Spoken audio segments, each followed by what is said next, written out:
शाम ढल चुकी थी। कॉलेज से लौटते हुए रिया के चेहरे पर थकान साफ दिखाई दे रही थी। जैसे ही उसने घर का दरवाजा खोला, उसका फोन बज उठा। रिया, तुम फिर लेट हो गई, आरव ने फोन उठाते ही कहा। कॉलेज में एक्स्ट्रा क्लास थी आरव, मैंने मैसेज किया था। हाँ, लेकिन तुमने रिप्लाई देर से किया, मैं कब से परेशान हो रहा था। रिया ने बैग सोफे पर रखा और लंबी सांस ली। मैं बस पढ़ा रही थी, फोन हाथ में नहीं था। तुम्हारे लिए फोन उठाना इतना मुश्किल है क्या? रिया कुछ पल चुप रही। आरव, हर समय फोन देख पाना पॉसिबल नहीं होता। जब इंसान किसी से प्यार करता है तो समय निकाल ही लेता है। ये बात सुनकर रिया के चेहरे पर हल्की थकान उतर आई। तुम हर बात को प्यार से क्यों जोड़ देते हो? क्योंकि मैं तुम्हारी फिक्र करता हूं। फिक्र और कंट्रोल में फर्क होता है आरव। फोन के उस पार कुछ सेकंड की खामोशी छा गई। मतलब अब मैं कंट्रोलिंग हो गया? मैंने ऐसा नहीं कहा, लेकिन मतलब वही था। रिया ने आंखें बंद कर ली। उसे आरव से प्यार था, बहुत। लेकिन पिछले कुछ महीनों से उसे लगने लगा था जैसे उसकी हर सांस का हिसाब लिया जा रहा हो। कॉलेज में किससे बात की, किसके साथ स्टाफ रूम में बैठी, किसने इंस्टाग्राम स्टोरी पर रिएक्ट किया, क्यों देर हुई, क्यों फोन नहीं उठाया। शुरुआत में उसे यह सब प्यार लगता था, फिर धीरे धीरे वही प्यार उसके आसपास दीवारें बनाने लगा। रिया, सुन रही हो? हाँ। तुम बदल गई हो। रिया हल्का हंसी। शायद मैं थक गई हूं। मुझसे? नहीं, हर समय खुद को समझाते समझाते। आरव कुछ पल शांत रहा, फिर बोला, ठीक है, बाद में बात करते हैं। कॉल कट गई। रिया बालकनी में जाकर खड़ी हो गई। नीचे सड़क पर लोग अपने अपने काम में व्यस्त थे। किसी के पास किसी को रोकने का समय नहीं था। और उसे अचानक एहसास हुआ, वह खुद अपनी जिंदगी में रुक गई है। अगले दिन कॉलेज में, मैम ये असाइनमेंट सोमवार तक जमा करना है? एक स्टूडेंट ने पूछा। हाँ, और इस बार कोई एक्सक्यूज नहीं चलेगा। रिया मुस्कुराई। मैम आप आज बहुत खुश लग रही हैं। अच्छा, शायद इसलिए क्योंकि आज मैंने खुद के लिए कॉफी पी है। पूरी क्लास हंस पड़ी। लेक्चर खत्म होते ही उसकी सहेली नेहा स्टाफ रूम में आई। क्या हुआ? चेहरे पर अलग ही थकान है। रिया कुर्सी पर बैठ गई। कुछ नहीं, ये कुछ नहीं वाली शक्ल मैं 3 साल से देख रही हूं। बोल। रिया ने पानी की बोतल उठाई। क्या कभी ऐसा लगता है कि कोई इंसान तुमसे इतना प्यार करे कि तुम्हें खुद से मिलने का समय ही ना मिले? नेहा शांत हो गई। आरव? रिया ने सिर हिला दिया। वो बुरा लड़का नहीं है, मुझे पता है, बहुत अच्छा है। बस कभी कभी ऐसा लगता है जैसे मैं रिलेशनशिप में नहीं, किसी जिम्मेदारी में हूं। नेहा धीरे से बोली। तुमने उससे बात की? हर बार बात होती है तो उसे लगता है मैं उससे दूर जाना चाहती हूं। और क्या तुम जाना चाहती हो? रिया ने तुरंत जवाब नहीं दिया। नहीं, मैं बस अपने लिए थोड़ी जगह चाहती हूं। शाम को आरव कॉलेज के बाहर उसका इंतजार कर रहा था। बैठो, छोड़ देता हूं। रिया बाइक पर बैठ गई। कुछ मिनट दोनों चुप रहे। फिर आरव बोला, कल की बात का बुरा लगा। मुझे भी। लेकिन मैं क्या करूं रिया, मैं तुम्हें खोने से डरता हूं। रिया ने धीरे से कहा। हर समय किसी को पकड़कर रखने से भी लोग दूर हो जाते हैं। आरव ने बाइक धीमी कर दी। मतलब मुझे थोड़ा स्पेस चाहिए। स्पेस? उसकी आवाज बदल गई। अब ये नया शब्द कहाँ से आ गया? नया नहीं है आरव, बस मैंने पहली बार कहा है। तुम्हें मुझसे परेशानी होने लगी है? मुझे घुटन होने लगी है। बाइक अचानक रुक गई। आरव ने उसकी तरफ देखा। घुटन? रिया ने पहली बार बिना डरे उसकी आंखों में देखा। हाँ, मैं हर समय रिपोर्ट नहीं दे सकती, हर दोस्ती एक्सप्लेन नहीं कर सकती, हर मिनट फोन नहीं उठा सकती। मैं बस केयर करता हूं, लेकिन मुझे ऐसा लगता है जैसे मैं खुद को खो रही हूं। आरव चुप हो गया। कुछ देर बाद बोला, तो अब क्या चाहती हो? मैं चाहती हूं कि हम दोनों अपनी जिंदगी भी जिए और साथ भी रहें। ये बातें किताबों में अच्छी लगती हैं, नहीं, रिश्तों में जरूरी होती हैं।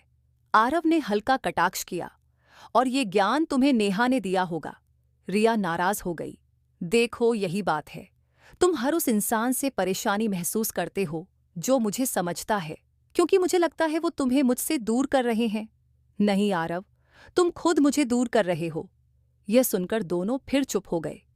अगले कुछ दिन अजीब रहे। रिया ने अपने लिए छोटे छोटे बदलाव शुरू किए। कॉलेज के बाद सीधे घर आने की जगह वह लाइब्रेरी में रुकने लगी। वीकेंड पर उसने पेंटिंग क्लास ज्वाइन कर ली। फोन साइलेंट रखने लगी और हर बार आरव परेशान हो जाता। तुम फोन क्यों नहीं उठा रही थी? क्लास में थी। किसके साथ? आरव? ठीक है, छोड़ो। लेकिन बात कभी छूटती नहीं थी। एक रात, रिया, तुम्हारे इंस्टाग्राम पर वो लड़का कौन है? कौन? जिसने लिखा ग्रेट लेक्चर टुडे मैम। रिया ने माथा पकड़ लिया। वो मेरा स्टूडेंट है। रात के 10 बजे मैसेज कर रहा है। उसने स्टोरी पर रिप्लाई किया है, प्रपोज नहीं किया। तुम्हें मेरी बात मजाक लग रही है। मुझे तुम्हारा डर समझ आता है, लेकिन हर चीज शक नहीं होती। आरव की आवाज भारी हो गई। तुम नहीं समझोगी तो समझाओ। मैंने अपने घर में रिश्ते टूटते देखे हैं, लोग बदलते देखे हैं, इसलिए डरता हूं। रिया पहली बार शांत हो गई। तो तुम मुझे खोने के डर से इतना कसकर पकड़ रहे हो कि मैं सांस ही नहीं ले पा रही। फोन पर फिर चुप्पी छा गई। कुछ देर बाद आरव ने धीमे से पूछा, क्या तुम मुझसे दूर जाना चाहती हो? नहीं। फिर? मैं चाहती हूं कि तुम मुझ पर भरोसा करना सीखो। कुछ दिनों बाद कॉलेज में फेस्ट था। रिया पूरे आयोजन में बिजी थी।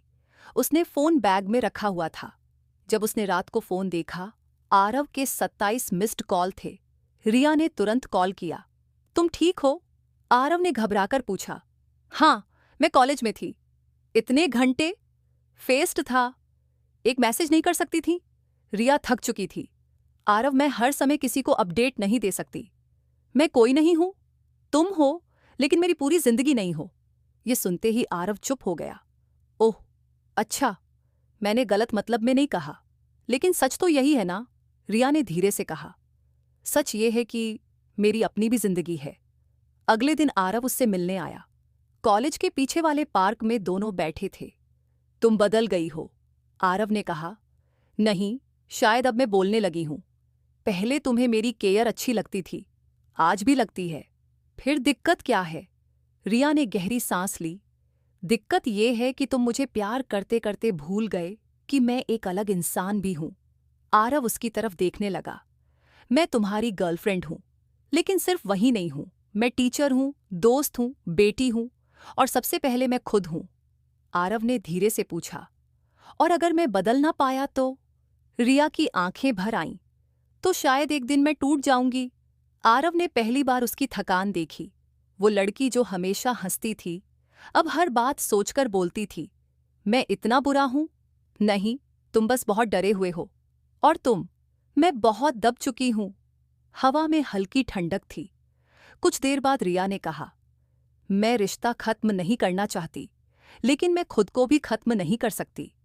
आरव की आंखें झुक गईं। तो अब हम दोनों कोशिश करेंगे। कैसी कोशिश? तुम भरोसा करना सीखोगे और मैं तुम्हें अपने डर समझाने की। आरव हल्का मुस्कुराया। और अगर मैं फिर परेशान हुआ? रिया भी मुस्कुरा दी। तो पहले सांस लोगे, फिर लड़ोगे। दोनों हंस पड़े।